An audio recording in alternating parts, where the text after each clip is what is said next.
Rosenkranzmonat, weißt du ja, ne? Ja, Rosenkranz. aber die wenigste beten. Die wenigste. Ja. Und in Kirche wird auch mal der wenigste gebeten, weil die Herrn Pfarrer ja das für unmodern halten. Ja. Ja. Alle? Fast. Die Tina ist auch blöd, wenn sie eine Ahnung hätten.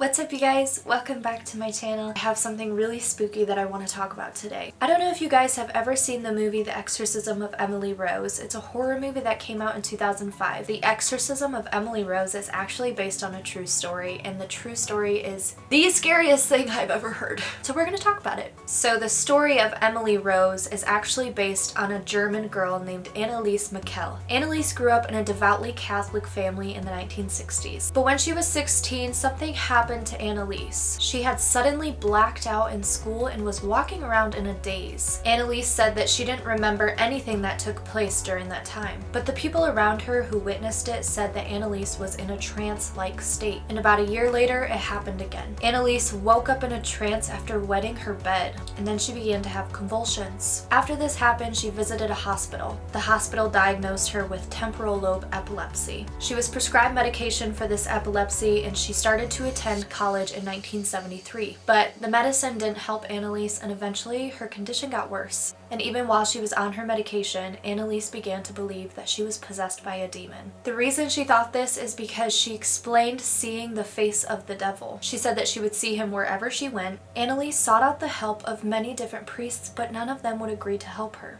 And she began to get delusional.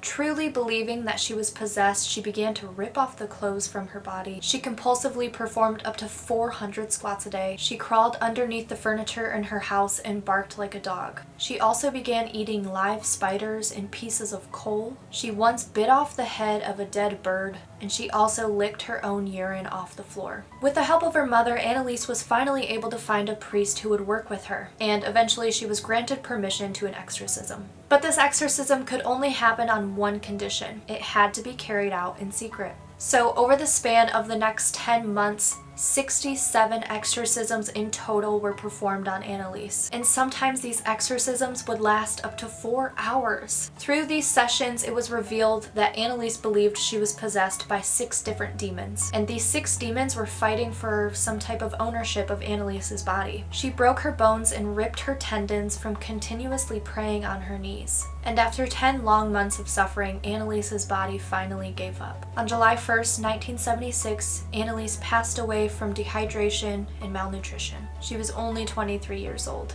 Anneliese's parents and the 2 priests who helped with the exorcism were charged with negligent homicide. And while they were in court, they tried to use tapes of the exorcism to justify their actions. But this didn't save the priests. Both of them were still found guilty of manslaughter and were sentenced to 6 months in jail. But her parents were exempt from any punishment because the judge said they had already suffered enough by losing their daughter. Not gonna lie, this story kind of scares me. Just to think that some of the scenes we see in these exorcism movies could be true life, that's terrifying. If you have a topic you would like me to cover or something you want me to do a little bit of research on, comment below and let me know what it is. Other than that, I hope you all have an amazing Valentine's Day, and I'll see you next time.